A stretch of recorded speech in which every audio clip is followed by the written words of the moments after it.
你是不是也觉得在现在这种快节奏的生活里，身体和精神都特别容易累？常常会想，到底怎么能活得更健康、更长久一些？葛洪写的《抱朴子》里的治理篇，在那个兵荒马乱的年代，搞炼丹的奇人已经在系统的思考长生这个终极问题了。他不是凭空想象，他是真的看到了生命的脆弱。西晋末年的那个战乱、瘟疫，还有他身边那些富贵人家也难逃早衰，这些都让他对生命无常有非常深的感触。所以他就结合家学师承，比如从郑隐那儿学来的炼丹术，还有他自己行医的经验，想要论证长生是可以通过努力达到。治理这一篇探讨的是人怎么通过主动干预提高生命质量，活得更长久。看看这位古代智者的核心思想是什么？他提出了哪些具体的修炼方法？更重要的是，看看在过滤掉那些明显带有时代局限性的东西之后，这些古老的智慧能给今天的你带来哪些实实在在的启发？那葛洪整个理论的基础是什么呢？他提出了一个贯穿始终的核心观点：形神合一。他说，身体就像是精神的房子，就是行者神之载也。房子要是塌了，精神也就没地方待了。反过来呢，他说精神又像是蜡烛的火焰，需要蜡烛这个载体，就是形虚神而立。蜡烛烧完了，火自然也就灭了。没错，这跟你平时感觉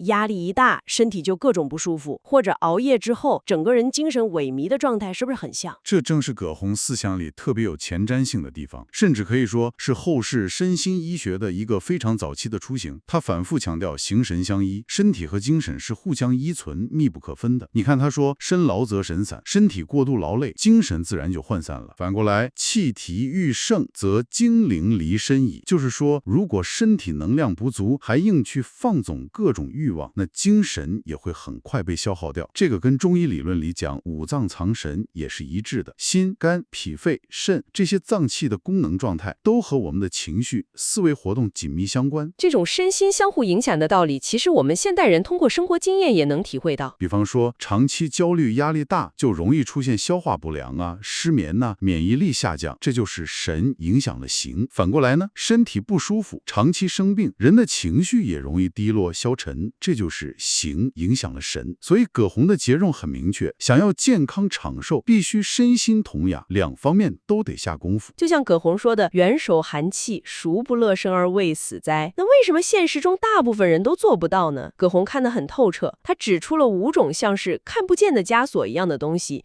在不断把人往远离健康长寿的路上拽。我觉得这几点放到今天依然非常精准。这5重枷锁就像强大的地心引力，时时刻刻在消耗我们的生命能量。第1重就是对名誉和利益的过度追逐，为了荣华势力、功名声誉，古人削尖脑袋往上爬，现代人呢，为了 KPI、职位、财富，不惜牺牲健康去拼命工作应酬，太常见了。第2重枷锁是感官刺激的诱惑，特别是视觉和听觉方面。葛洪说，素颜御夫惑其目，轻伤流征乱其耳。古人可能是沉迷美色啊、靡靡之音，那现代人呢，没完没了的短视频、直播、信息轰炸，还有各种娱乐八卦，感官持续被过度刺激，熬夜伤神，内心很难得到真正的安宁。第3重就是情绪的内耗，爱恶厉害嚼其神，爱恨情仇患得患失，这些剧烈的情绪波动，古今皆然。为一点小事生气，因为别人的评价而焦虑，对未来过度担忧，这些都在不断搅扰我们的心神，然后呢，进而伤害身体。还有2重枷锁，听起来好像更侧重于外在的舒服。第4重是物质和欲望的拖累，比如对美食、华服、豪宅的无尽追求。这些外在的东西本身可能没好坏，但过度追求就会成为负担。第5重呢，则是社交和关系的束缚，功名声誉数习题。古代的应酬交际，现代的无效社交，人情往来，很多时候耗费了大量时间和精力，让人身不由己，连好好吃饭睡觉都难。葛洪说，这些东西不招而自来，不学而已成，真是说的太对了。就像现在我们刷手机，根本不用谁来教，天然就容易沉迷进去。这里面很有意思的一点是，葛洪深刻地揭示了人性中的一个普遍困境，就是说我们太容易被眼前的短期快乐和及时满足所吸引，而忽略了长期健康这个更重要的价值。比如熬夜刷剧、吃顿垃圾食品带来的短暂快感，它的诱惑力往往远大于未来可能出现的健康风险。葛洪认为，只有那些能够深刻理解生命本本质，看透世俗价值的人，也就是他所说的穷理独见者。明白事理的人。对，只有这样的人才能够主动的割目下之禁欲，舍弃眼前这些小诱惑，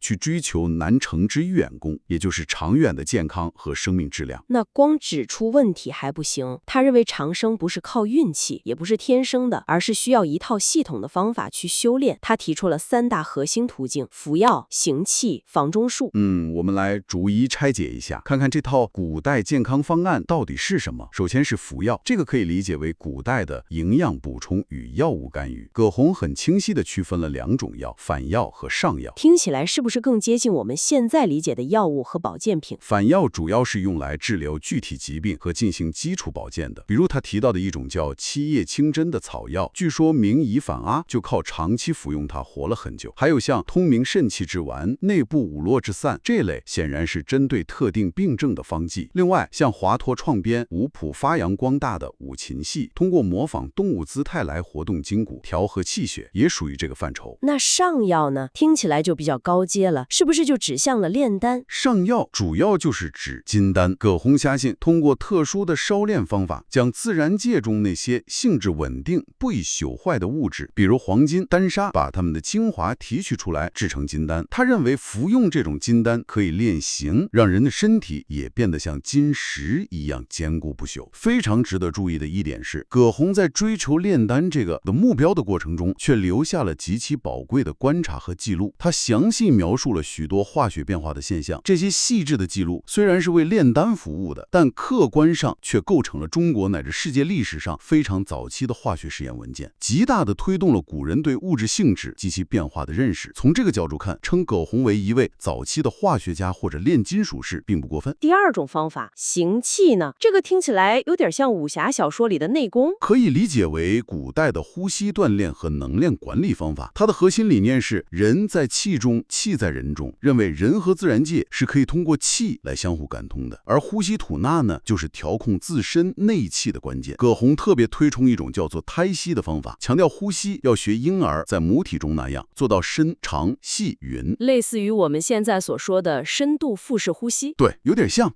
目的是内以养身，外以却恶。对内通过调息让声音放松，汲取能量，强健内部脏腑；对外呢，他认为练好行气可以增强抵抗力，抵御外来的邪气和疾病。葛洪甚至记载了一些练习行气可能出现的神奇效果，比如在瘟疫中不易被感染，进入山林不怕毒蛇猛兽，乃至进水逆流、进白刃可导致不伤等等。现代科学也已经证实了深长缓慢的呼吸方式，比如腹式呼吸、冥想中的呼吸练习，确实能够有效放松身心，缓解压力，改善心肺功能，调节自主神经系统，甚至在一定程度上增强免疫力。他并非认为行气是万能的。他举过一个例子，说有个贺将军用普通士兵的木棒就能打败懂得禁术，就是一种利用行气或意念来影响事物的方术的山贼。这说明行气或者所谓的禁术也有它自身的规律和局限性，不可能违背基本的物理法则。那第3个房中术呢？葛洪所倡导的房中术，它的核心绝不是鼓励纵欲，恰恰相反是强调节宣有度。他认为性生活和天地运行的规律一样，应该像一年有4季更替那样，遵循自然的节律，有所节制，避免过度消耗。他说，不知阴阳之术，虑为劳损，则行去难得利也。就是说，如果不懂得节制房事，身体劳损了，练行气也没用。他明确指出，如果不懂得节制，导致身体过度劳损，那么即使练习行气，效果也会大打折扣。所以他关注的其实是性能量与整体健康的关系。他提出的环境补脑理论，虽然语言表达带有古老的神秘色彩，但它的内核在于古人对生殖健康、性能量与身体整体能量循环之间的朴素认识。其目标是通过适度和谐的性生活来保养精气，达到老有美色、延缓衰老的效果。这跟现代医学和养生学所强调的适度、和谐、健康的性观念，以及关注内分泌平衡对整体健康，包括皮肤、精力、情绪等等的影响，在底层逻辑上其实是有共同之处的。了解了葛洪的核心理念，他指出的那些枷锁，真正关键的地方在于我们现代人该如何从这些1700多年前的智慧中汲取养分呢？直接运用到今天的生活中呢？我认为至少有3点非常核心且实用的理念，完全可以融入我们的现代生活。首先，也是最重要的一点，就是强化预防大于治疗的意识。葛洪反复强调要主动避免六害，也就是欲望带来的损耗、自然的衰老、疾病的侵害、毒物的伤害、邪气的侵袭以及风寒等外感因素。这和中医治胃病的思想是完全一致的。这个理念在今天尤其重要，因为我们身边太多习以为常的慢性损耗行为了。长期熬夜，它不仅仅是少睡几个小时那么简单，而是会严重扰乱我们身体的生物钟，导致内分泌失调、免疫力直线下降，为各种疾病埋下隐患。还有不健康的饮食习惯，无论是暴饮暴食，还是长期摄入高油、高盐、高糖的加工食品，都会给消化系统带来巨大负担，并且是肥胖、糖尿病、心血管疾病等众多慢性病的直接诱因。再有就是持续的情绪内耗，长期的焦虑、愤怒、忧愁、压抑，这些都在无形中消耗我们的心理能量，并通过复杂的生理机制影响到身体健康。葛洪的智慧提醒我们，必须把健康的关口前移，主动识别并规避这些损耗因素，建立健康的生活习惯。这远比等到生病再去被动治疗要明智得多。非常有道理。那第二点呢？听起来应该是和身心关系有关。第二点就是坚持身心协同调节。葛洪形神供养的理念跨越千年，依然极具价值。现代人越来越重视健身运动，这当然是好事，但往往容易忽略养心的重要性。大量的现代科学研究已经证实，心理状态对生理健康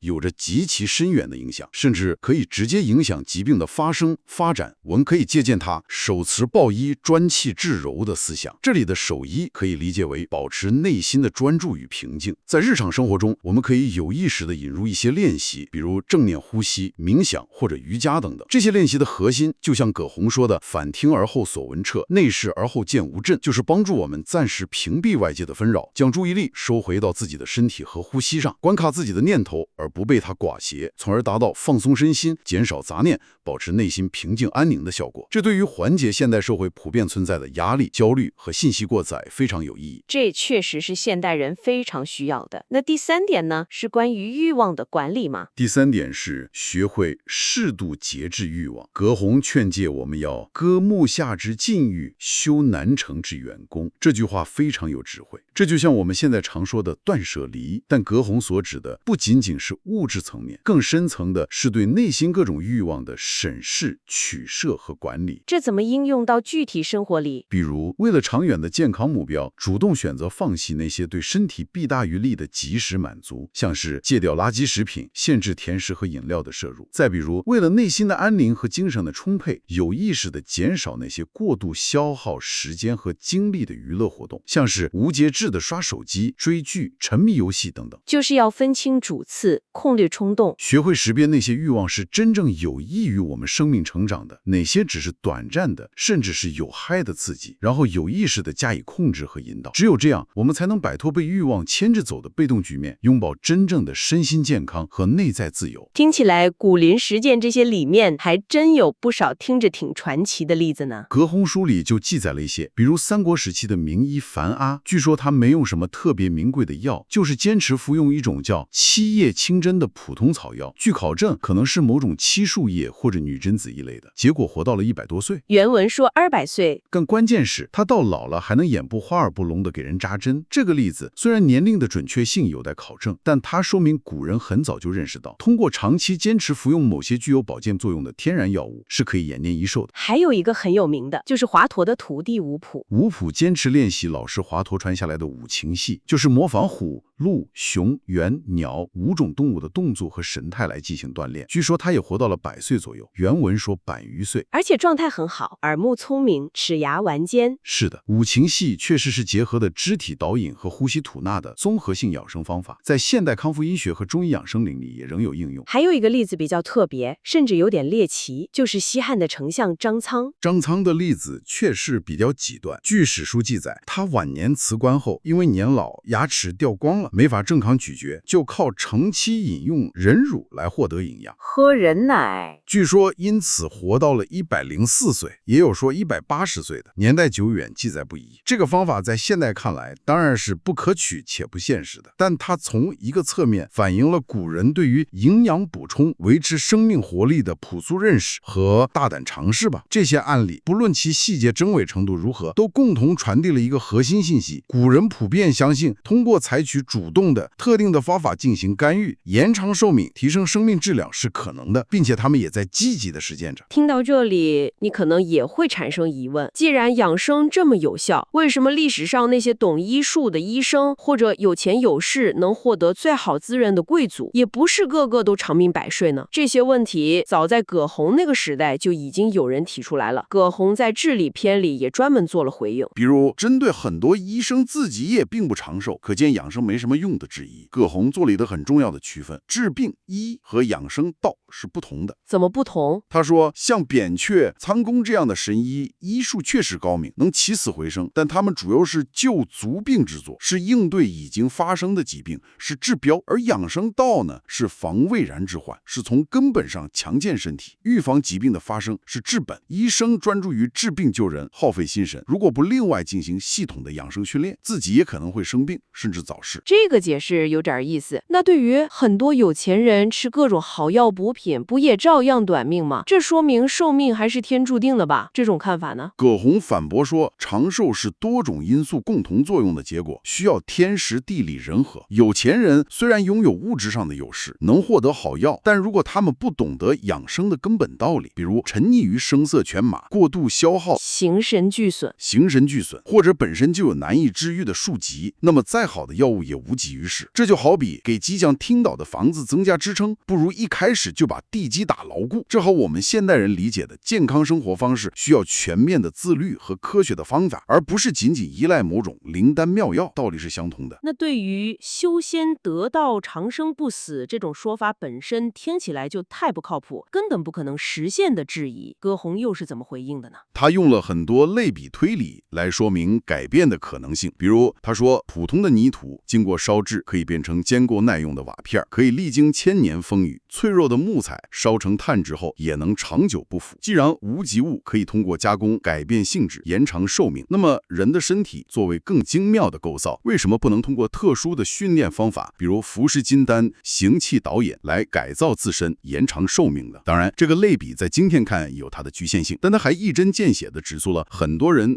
之所以失败或者不相信的原因，就是那句患于闻之者不信，信之者不为，为之者不忠耳。最大的障碍往往在于听说了不相信，相信了不去做，去做了又不能坚持到底。正是如此，这真是点出了所有养生实践乃至一切需要长期坚持的事情最常见的失败原因。把这些都联系起来看，如果我们站在现代科学的角度来审视葛洪的理论和实践，最突出的无疑就是他所推崇的金丹的毒性问题。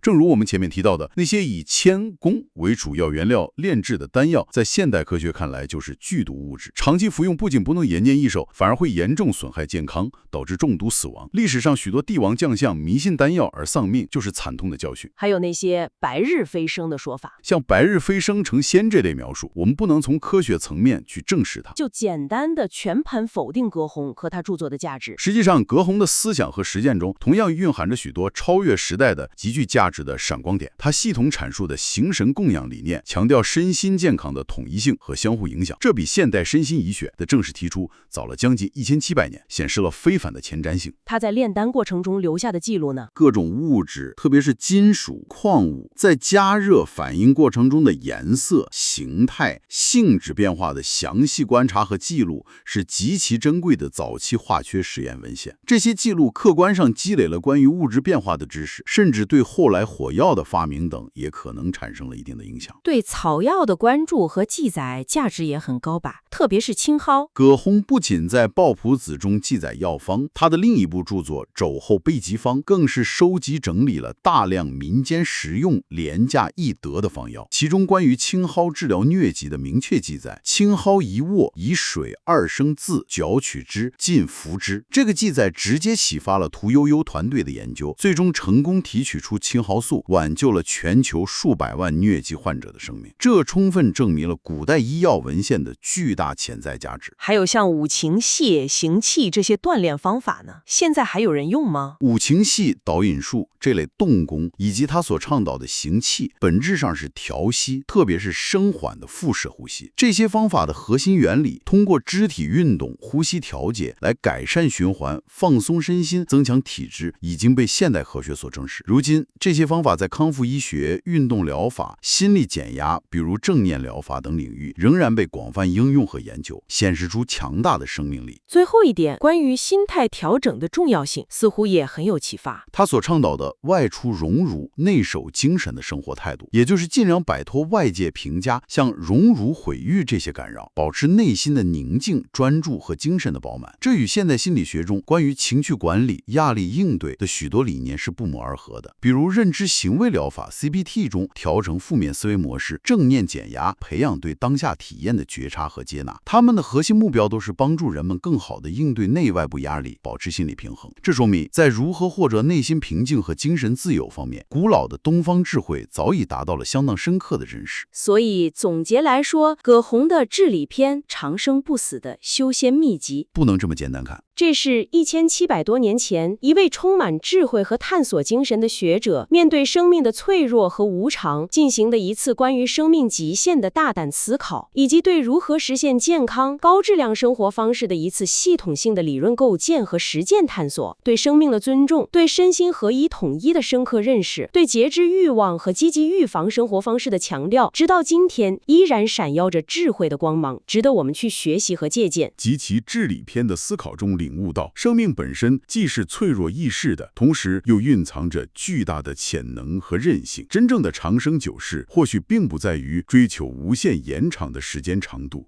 而更在于如何运用智慧和自律，在有限的人生旅程中活得更健康、更清醒、更通透、更有质量和意义。而实现这一切的关键，正如葛洪反复强调的那样，在于信与行。首先要真正相信健康生活方式的价值和可能性，然后要将其付诸实践，并且最重要的是要持之以恒。像他感叹的那样，患于闻之者不信，信之者不为，为之者不忠耳。最大的挑战往往不在于外界，而在于我们自己能否克服怀疑、懒惰和半途而废。最后留给你思考的一个问题是，在你自己的日常生活中，有哪些葛洪所描述的看不见的枷锁？也许是过度的信息干扰让你难以专注，也许是不必要的焦虑担忧在消耗你的心神，又或者是某些已经习以为常却并不见好的失衡的生活习惯正在悄悄地蚕食你的生命能量。从今天开始，你能否尝试做出哪怕一个微小的但却可持续的改变，来践行这种跨越千年的古老智慧所倡导的健康之道呢？